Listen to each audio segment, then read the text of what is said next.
So hello guys, રામુની દેશી દુનિયામાં તમારા બધાનું સ્વાગત છે. અને ફ્રેન્ડ્સ, આજે ખુશ થવા જેવી તો વાત નથી કહેવાય, પણ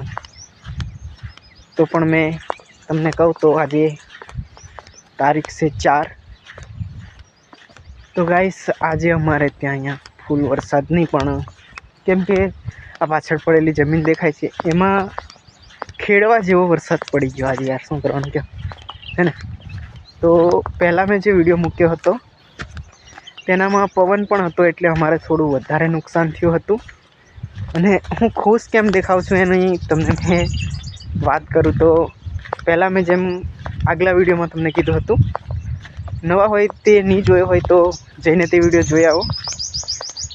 તો પહેલાં જેમ મેં તમને કીધું હતું કે અમારા જે ગ્રો કવર દાડમના અમે હાથે ઢાંકતા હતા, ના ટ્રેક્ટરની મદદ ના કંઈ નહીં.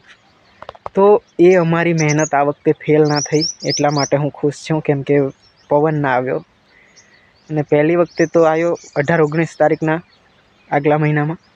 એમાં કેવું કે પવન અને વરસાદ બી હતું, એટલે મારી મહેનત બધી ફેલ થઈ ગઈ હતી. અને ફરી વારથી અમે જોઈ શકો છો આ ઢાંકેલા છે, પણ આમાં નુકસાન નથી આવ્યું.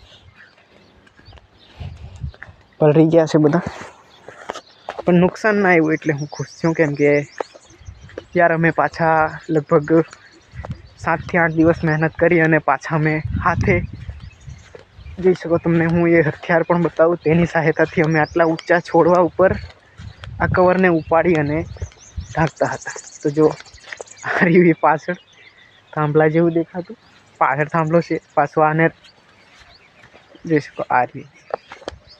તો એની મદદથી અમે પાછા કવર ચડાવ્યા હતા, અને તે અમારું કામ જે છે અત્યારની વખતે ફેલ ના થયું, એટલા માટે હું ખુશ છું. કેમ કે વરસાદ પડ્યો એનો વાંધો નહીં, પણ અમારી કરેલી મહેનત ફેલ ના ગઈ, એટલું મને સારું લાગ્યું. કેમ કે પહેલી વખતે ખૂબ નુકસાન થઈ ગયું યાર. 15 દિવસની મહેનત અમારી તે વખતે 2 દિવસની અંદર ફેલ થઈ ગઈ હતી. તો ગાઈસ, બસ બીજું કાંઈ નહીં. ચેનલ પર નવા હોય તો સબસ્ક્રાઈબ કરતા જાઓ, અને વિડીયોને લાઈક કરી અને આગળ વધારો. તો ચાલો આજનો વિડીયો આપણે પૂરો કરશું, અને તે પહેલાં હું તમને જરાક મોસમ બતાવી દઉં. ચાલો મળશું આગલા વિડીયોમાં. ઉભો સૂરજ ધરતી માની છાતી, હળ હાંકું ને પરસેવાની જાતી, મારી માટીનો સંગાથ બીજ વાવું હાથો હાથ, આ છે મારો પ્રેમનો પાક દુનિયાથી અલગ.